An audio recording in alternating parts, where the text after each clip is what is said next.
All right, well, good morning, guys. Hope you're having a great morning. It is 5:10. I can't even talk. Whew, this is a wild week.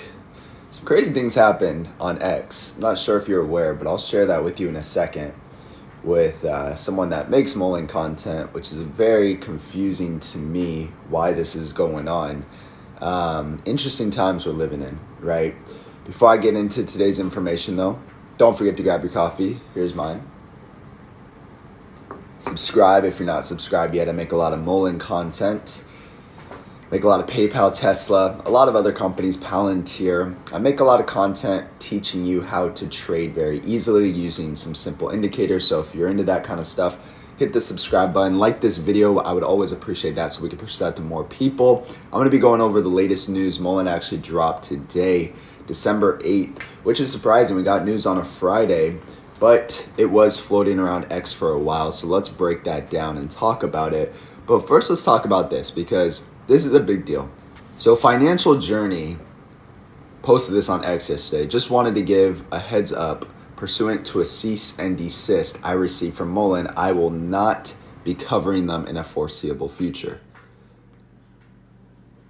So why would Mullen do this? It makes no sense whatsoever. Like, you are going after someone that makes content about companies. And one of the companies happens to be Mullen Automotive. So I haven't watched all of FJ's videos. I don't know if it's something that he said. I don't even know why they did this. So if you have any information, let me know down below.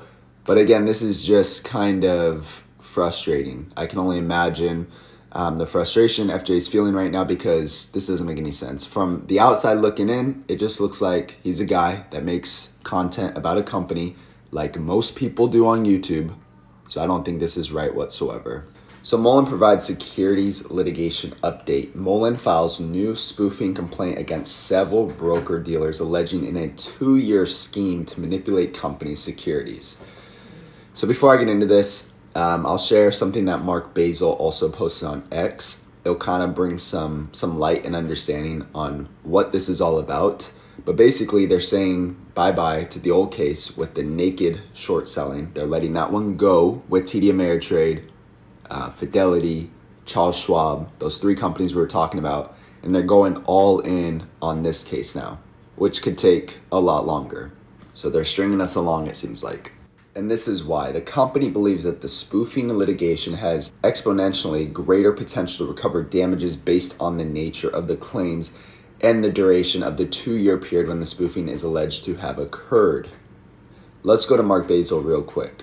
So Mark on X said spoofing cases have been successful in the past, easier to prove, and do have a track record of success in court. Naked shorting, not so much. So that's the reason it looks like that they're actually getting rid of that case and they're going all in on the spoofing case. And I have seen some messages, I don't know if they're real or not, from David sending to people saying they're going all in on this, and they put all of their actions and lawsuits into this one case. Can't find a single case where a judgment has been entered finding a broker naked shorted a stock. That's why those are usually settled after the broker loses a motion to dismiss. Okay, so that's basically Mark explaining it.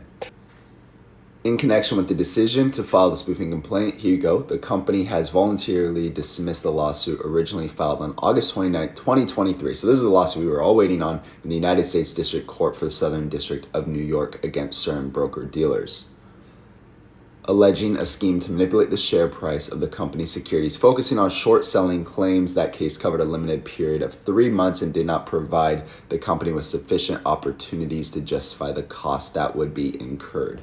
In pursuing the claims in that litigation, the company has conducted a cost-benefit analysis of both cases and concluded that it would be a prudent exercise of business judgment to pursue the larger spoofing litigation rather than the short-selling litigation. Honestly, this makes sense to me.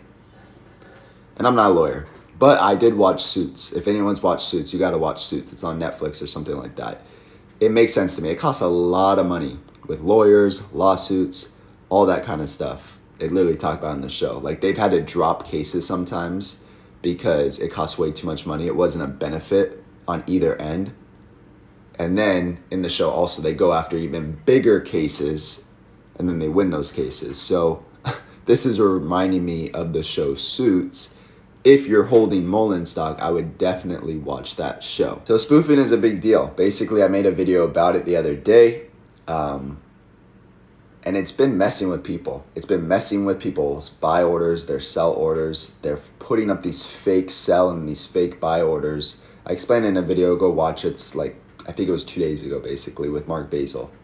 Now, this is what David had to say, the CEO of Mullen. My focus continues to provide transparency and to protect the long-term value for our company and our stockholders. We believe that the spoofing litigation provides the best opportunity to sustain our claims as well as recover damages based on the defendant's market manipulation, said David, CEO and chairman of Mullen Automotive. Right? So if I had to break all this down, I agree with what Mark is saying. I agree that maybe cost-wise, it's more sufficient, more beneficial to go after this bigger case of spoofing because they're comparing 3 months of documented information, illegal short selling, naked short selling, to 2 years of spoofing. That would make sense for them to go after a bigger case, longer time frame, more problems. I think this was like 5 billion shares of spoofing. Okay, so again, don't know what that's going to turn into for shareholders. Don't know what that's going to do to the stock price. This is not financial advice to tell you to buy or sell any stock, especially Mullen stock, but this is just the latest news that Mullen put out. Now the charts right now, we're trading pre-market at 1576. I've been talking on these videos saying if we don't hold certain levels of support, I think we're going lower. Well, what it's looking like right now is I don't see any reason why we wouldn't go lower or why we wouldn't touch the all-time low.